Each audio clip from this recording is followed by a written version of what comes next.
रोटियों की महाभारत।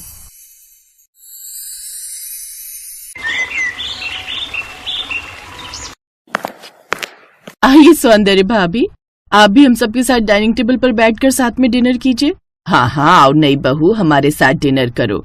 साथ में पूरा परिवार मिलकर खाना खाए तो प्यार बढ़ता है आपस में। सौंदर्य की नई नई शादी हुई थी। वो जैसे डाइनिंग टेबल पर बैठती है तो सामने रखे खाने पर उसकी नजर जाती है तो ये देख वो हैरान रह जाती है कि टेबल पर सब्जी के नाम पर तो 2 ही सब्जियां हैं, जिसमें से तरीदार सब्जी में शाही पनीर और सूखी सब्जी में मिक्स वेज। लेकिन रोटियां, भाई रोटियों की तो जैसे बाढ़ आ रखी हो। बटर रोटी, तंदूरी रोटी, नान, मिस्सी रोटी, रुमाली रोटी, मक्के की रोटी, बाजरे की रोटी, लच्छा पराठा, ऐसे ही और भी कई तरह की रोटियां उस टेबल पर रखी हुई थी। इतनी अलग अलग तरह की रोटियां, इतनी रोटियां तो होटल में नहीं बनती होंगी जितनी इस टेबल पर सजी है। ओह भाभी, मैं तो आपको बताना ही भूल गई। वो क्या है ना, यहाँ सबको अलग अलग तरह की रोटियां पसंद है। जैसे बड़े भैया अशोक को तंदूरी रोटी, मछली भैया निखिल को मिस्सी रोटी, और आपके पति यानी अनुभव भैया को नान, और माँ को मक्के की रोटी, पापा को बाजरे की, बड़ी भाभी को बटर रोटी, मछली भाभी को रुमाली रोटी और मुझे लच्छा पराठा। ऐसे ही सबकी इस घर में रोटियों को लेकर अलग अलग फरमाइश है। और ये इतनी रोटियां बनाता कौन है? घर परिवार बड़ा है ना भाभी, तो दोनों बड़ी भाभियां मिलकर बनाती हैं सारी रोटियां। अपनी ननद की ये बात सुनते ही सौंदर्य मन ही मन सोचने लगी, हाय मैं तो मर गई। पहले जेठानियां बनाती थी, अब देवरानी आ गई है तो घर में सबसे छोटी होने के नाते तो ये मुझे ही बनानी होगी। गर्मी में इतनी रोटियां बनाते बनाते तो मुझे नानी याद आ जाएगी। आज तो मेरा पहला दिन है, इसलिए मुझसे इन्होंने रोटियां नहीं बनवाई, लेकिन आज नहीं तो कल ये होने वाला है, फिर मेरा क्या होगा? अरे भाभी, किस सोच में पड़ गई? और ये एसी में भी आपको पसीने क्यों आने लगे? नहीं अब कुछ नहीं, बस वो ऐसे ही, पहला दिन है ना तो घबराहट ज्यादा हो रही है। हाँ समझ सकती हूँ, पता है मेरा भी यही हाल हुआ था जब ब्याह कर आई थी। लेकिन तुम रिलैक्स होकर खाना खाओ। क्या रिलैक्स करूँ? पहले ही दिन नई बहू पर इतना बड़ा बम कोई फोड़ता है क्या? अपने मायके में हम 3 लोगों के लिए 10 रोटियां बेलने में मेरी हालत खराब हो जाती थी, तो यहाँ तो क्या ही होगा। अब वो सभी एक साथ खाना खाते हैं, लेकिन उसका ध्यान अभी भी उन तरह तरह की रोटियों पर ही था। फिर खाना खाकर वो सभी सोने चले गए। अगली सुबह वो रसोई में जाती है जहाँ उसकी दोनों जेठानियां सब्जी बना रही थी। सौंदर्य बेटा, अब बारी रोटियों की है, हो ना हो ये सब तरह की रोटियां बनाने के लिए मुझे ही कहेंगी। तभी सौंदर्य की बड़ी जेठानी नीलम उससे कुछ कहने ही वाली थी। सौंदर्य, वो आटा, मर गई, जल्दी से कोई बहाना सोच सौंदर्य, नहीं तो आज रोटियां बनाने की परेड लगने वाली है तेरी। हाँ आइडिया। उसकी जेठानी अपनी बात पूरी कर पाती उससे पहले ही वो चक्कर खाकर गिर जाती है। अरे ये क्या हो गया इसे? दीदी लगता है गर्मी के कारण इस बेचारी को चक्कर आ गए। शीतल फ्रिज से ठंडा पानी लाकर उसके मुंह पर पानी के छींटे मारती है। अरे बस कर मेरी माँ, अब क्या पूरी तरह नहलाकर ही मानेगी? देवरानी जी, लगता है आपकी तबीयत ठीक नहीं है। आप ऐसा करो, अंदर जाकर आराम करो, खाने का हम देख लेंगे। पक्का न जेठानी जी? लेकिन माँ जी कुछ कहेंगी तो नहीं? अरे नहीं, माँ जी कुछ नहीं कहेंगी, अब तुम जाओ और आराम करो। ये सुनकर वो खुश हो जाती है और अपने कमरे में आराम करने चली जाती है। शुक्र है कम से कम इतनी रोटियां बनाने से तो आराम मिल गया। चलो अब मजे से रील्स देखती हूँ कमरे में बैठकर। सौंदर्य अब मजे से रील देखने लगती है और इधर दोनों जेठानियां खाना बनाने में लगी हुई थी। उस रोज सौंदर्य रसोई में घुसते ही चक्कर आने का बहाना बना देती है, जिस कारण घर वालों ने उसे बिल्कुल भी काम नहीं करने दिया। फिर अगले दिन सुबह सौंदर्य छत पर, वो सुबह की ताजी हवा खाने गई हुई थी। कुछ देर बाद जब वो नीचे उतरी तो नीचे की 4 सीढ़ियों से उसका पैर फिसल गया और उसके पैर में चोट आ गई। उसकी आवाज सुनकर सभी घर वाले वहां आ गए। क्या हुआ बहू, तू ठीक तो है? और तू यहाँ नीचे क्यों बैठी है? माँ जी, मेरा पैर फिसल गया और मेरे पैर। नहीं, हाथ बोलती हूँ, कम से कम रोटियां बनाने के लिए तो नहीं कहेंगे। मेरे ना इस बाजू भी चोट लग गई, ये हाथ भी ठीक से नहीं उठाया जा रहा है, देखो तो। ओहो बहू, तू भी ना अपना ध्यान नहीं रख सकती? देखकर उतरना चाहिए ना बहू। वो तो शुक्र मना, ज्यादा चोट नहीं आई। अच्छा चल, अब तू कमरे में चलकर आराम कर। वो सौंदर्य को उठाकर कमरे में लेकर जाने लगते हैं तो वो लंगड़ा कर चलने लगती है। भाभी, चोट तो आपके हाथ में आई है ना, फिर आप लंगड़ा कर क्यों चल रही हैं? अरे वो कुछ नहीं, बस ऐसे एकदम से गिरी ना, इसलिए। अब कुछ दिन तक वो अपने कमरे में आराम करती है, जिससे वो एक बार फिर रोटियां बनाने से बच गई।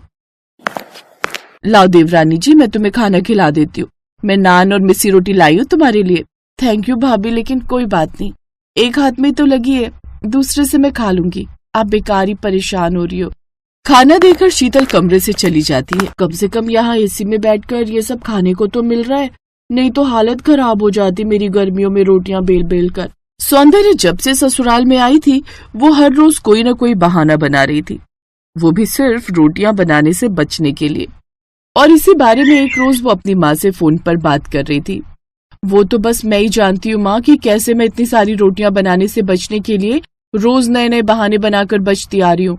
आपको पता है मुझे यहाँ आए हुए 10 दिन हो गए, लेकिन मैंने अभी तक एक बार भी रसोई की शक्ल नहीं देखी। लेकिन तेरे ससुराल वालों की आदत भी कुछ अजीब नहीं है।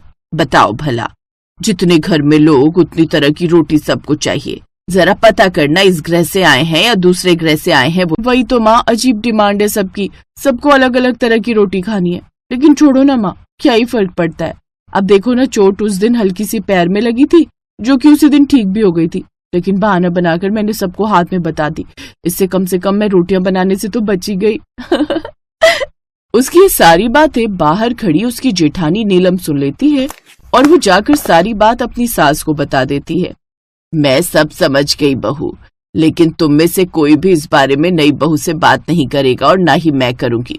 छोटों की गलती माफ कर देना ही बड़ों का फर्ज है। सौंदर्य की सास बड़ी ही समझदारी से काम लेती है और वो उसे कुछ गलत नहीं कहती है, और ना ही उसको ये पता लगने देती है कि उन्हें उसके इन सब ड्रामों की खबर लग चुकी है। फिर 2 दिन बाद, सौंदर्य बहू अब तुम ठीक हो गई हो, तो ऐसा करना, आज तुम रसोई में हलवा बना लेना, मैं और मेघा मिलकर सब्जी बना देंगे और सबकी रोटियां दोनों बड़ी बहुएं मिलकर बना लेंगी। लेकिन सौंदर्य बहू, गाय की पहली रोटी और भगवान जी के भोग के लिए रोटी तुम ही बनाना। जी माँ जी। सास सभी में बराबर काम बांट देती है। ये देख सौंदर्य काफी खुश हो जाती है कि जैसा उसने अपनी सास और ससुराल वालों के बारे में सोचा था, वैसे वो बिल्कुल भी नहीं थे, बल्कि उसकी सास, जेठानी और ननद सभी उसे खूब प्यार करती और हर काम में उसकी मदद करती। हमें कभी भी किसी को नीचा नहीं दिखाना चाहिए। कभी कभी बड़े अगर अपना बड़प्पन दिखाएंगे तो छोटे खुद ही समझ जाएंगे। जरूरी नहीं कि हमेशा छोटों को नीचा दिखाकर या डांट कर ही कोई काम करवाया जा सके। कभी कभी प्यार और समझदारी से समझाकर भी सही रास्ते पर लाया जा सकता है। साथ ही अलग अलग सोच रखने वाले जब एकजुट हो जाए तो रसोई भी राम राज्य बन जाएगा।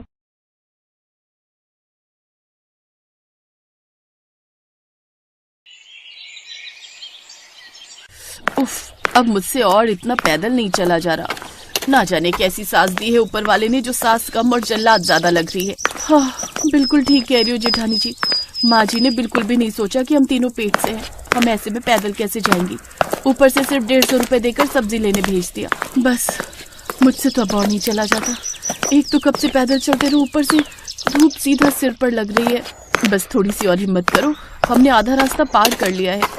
वो तीनों बहुएं एक दूसरे को हौसला देते हुए पैदल पैदल बड़ी मुश्किल से सब्जी लेकर घर लौटती हैं। तुम दोनों यहीं बैठो, मैं अभी सबके लिए शरबत बनाकर ले आती हूँ। शीतल रसोई में जाती है और सबके लिए शरबत बनाकर लाती है।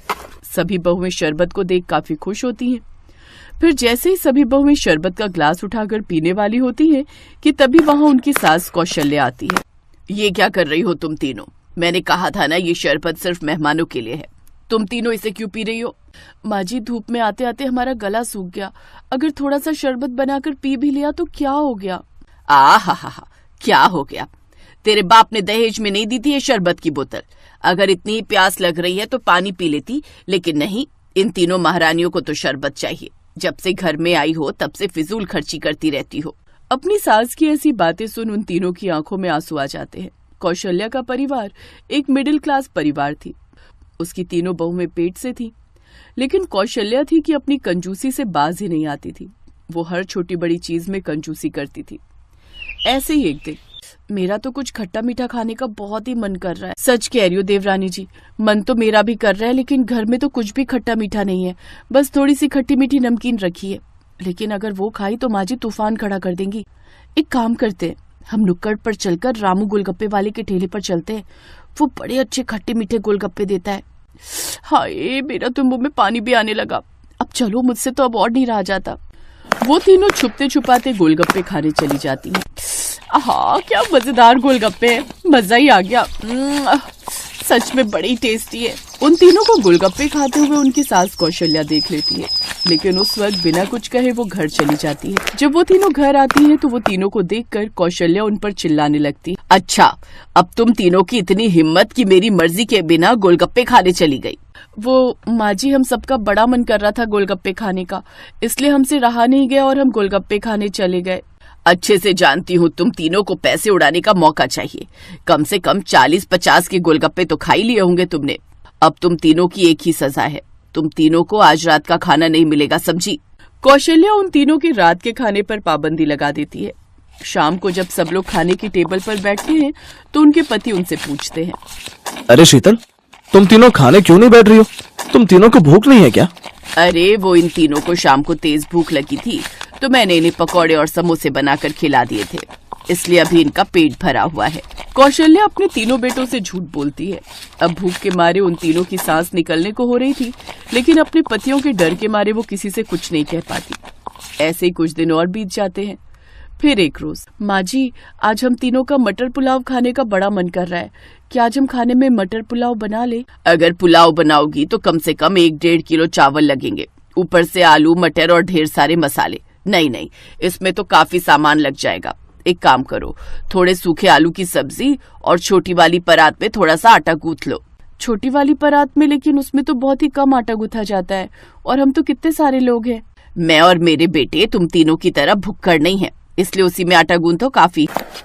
फिर वो तीनों रसोई में जाती हैं और उस छोटी सी परात में ही बबीता आटा गूंथने लगती है। कहने को तो उस घर में 8 लोग थे, लेकिन उस छोटी सी परात में गूंथे हुए आटे से मुश्किल से 20 रोटियां ही बन पाती हैं। लो, हो गई ना रोटियां कम। कहा था माँ जी से इतना आटा पूरा नहीं होगा, लेकिन वो नहीं मानी।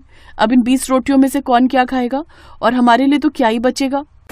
फिर तीनों बहुएं उदास मन से वो रोटियां ले जाकर टेबल पर रख देती हैं। उस रोज सब्जी अच्छी बनी थी, इसलिए सबने ज्यादा रोटियां खाई। वाह वाह, आज तो आलू की सब्जी क्या मस्त बनी है, आज तो मैं ज्यादा रोटी खाऊंगी।